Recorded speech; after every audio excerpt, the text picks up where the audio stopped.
सभी को मेरा यथायोग्य नमस्ते। मैं आचार्य सूर्य प्रकाश शास्त्री व्याकरण, हिंदी, संस्कृत और प्रसंग व्यंजन को लेकर के उपस्थित हूँ। गत भाग में मैंने बताया था स्वर किसे कहते हैं, उनकी उदाहरणें और भेद के बारे में बताया था।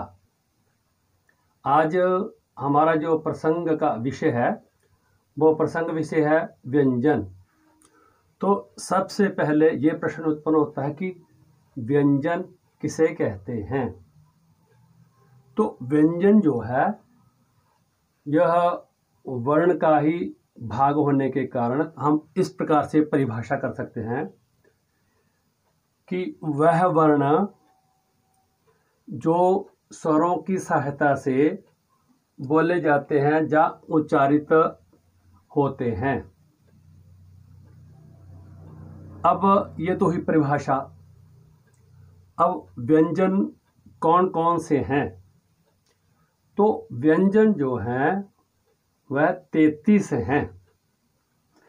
33 का तात्पर्य कि क से लेकर के ह तक, जैसे क ख ग घ ङ, च छ ज झ ञ, ट ठ ड ढ ण, त थ द ध न, प फ ब भ म, य र ल व, स ष स ह। इस प्रकार से क से लेकर के ह तक का जो है ये 33 व्यंजन बनते हैं। अब उदाहरण के बाद व्यंजनों के भेद। व्यंजनों के 5 भेद हैं। पहला है स्पर्श व्यंजन, दूसरा है अंतस्थ व्यंजन, तीसरा है ऊष्म व्यंजन, चौथा है मिश्रित व्यंजन या संयुक्त व्यंजन, और पांचवा है द्वित्व व्यंजन। तो स्पर्श व्यंजन किसे कहते हैं। स्पर्श का अर्थ ही छूना होता है। तो जिन वर्णों का या जिन व्यंजनों का उच्चारण करते समय जीवा, कंठ, तालु और मूर्धा को पूरी तरह से स्पर्श करती है उन्हें स्पर्श व्यंजन कहते हैं। उदाहरण है स्पर्श व्यंजनों की कि स्पर्श व्यंजन जो है वो 25 है।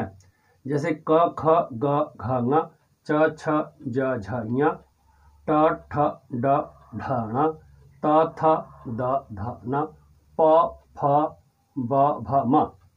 इस प्रकार से क से लेकर के म तक जो है वो 25 स्पर्श व्यंजन हैं।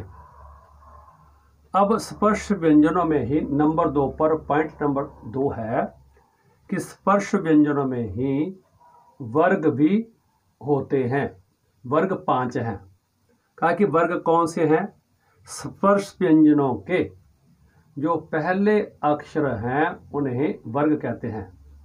जैसे क वर्ग है, च वर्ग है, ट वर्ग है, त वर्ग है और प वर्ग है।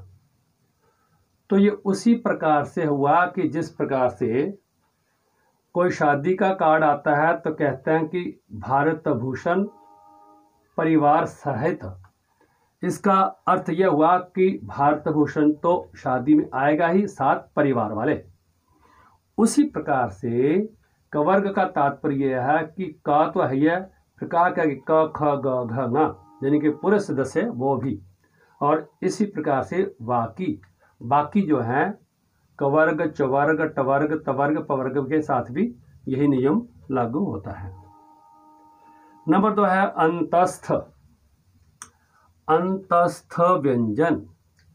अंतस्थ का अर्थ यह होता है कि अंत में स्थित, यानी के बीच में जो स्थित है, मुख के बीच में स्थित।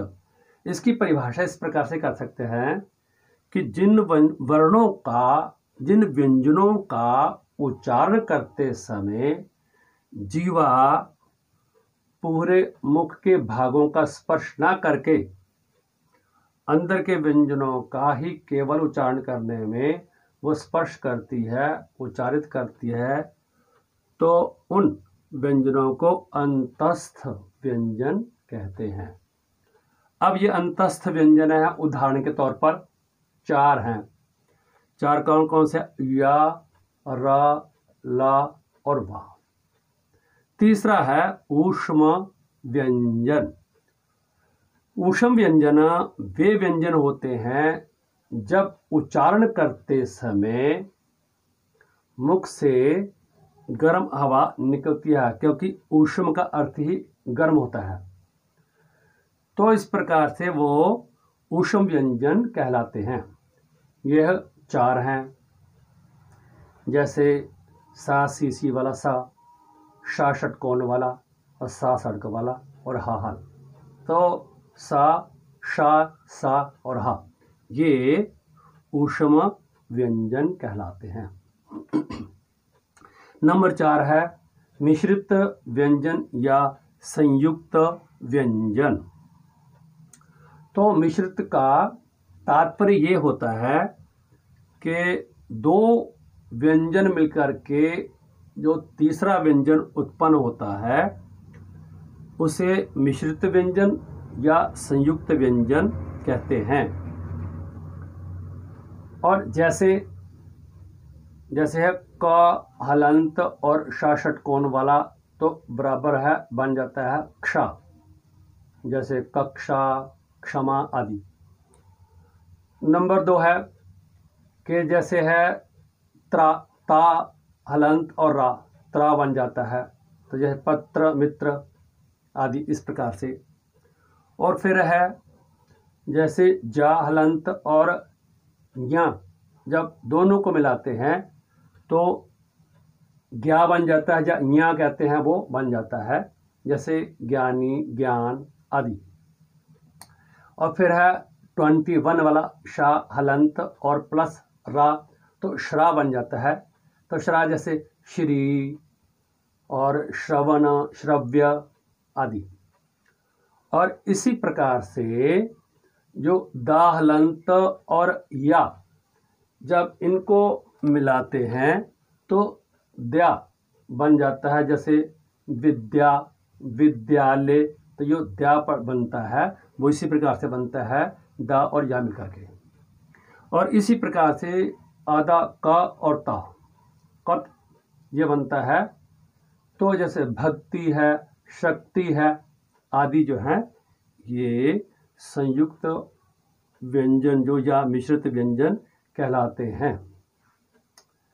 5वां है द्वित्व व्यंजन। द्वित्व का तात्पर्य होता है कि जब शब्द के अंदर एक व्यंजन जब उसी प्रकार का दूसरा व्यंजन, या ऐसे कह सकते हैं कि जब वही व्यंजन 2 बार आ जाते हैं, एक व्यंजन जब 2 बार आ जाता है तो उसे द्वित्व व्यंजन कहते हैं। जैसे है बच्चा, तो बा के बाद डबल चा आ गया तो ये द्वित्व व्यंजन है। कच्चा, का के बाद डबल चा आ गया तो ये द्वित्व व्यंजन है। पक्का, पा के बाद डबल का आ गया तो ये द्वित्व व्यंजन है। इसी प्रकार से खट्टा, खा के बाद डबल टा आया, एक टा हलंत एक टा फुरा, तो ये द्वित्व व्यंजन है। तो इस प्रकार से आज मैंने आपको व्यंजन की परिभाषा और उसके उदाहरण और उसके भेद और भेद भी उदाहरणों सहित मैंने बताने का प्रयास किया है। उम्मीद करता हूँ कि आप इससे लाभान्वित अवश्य में होंगे। इति ओम शम।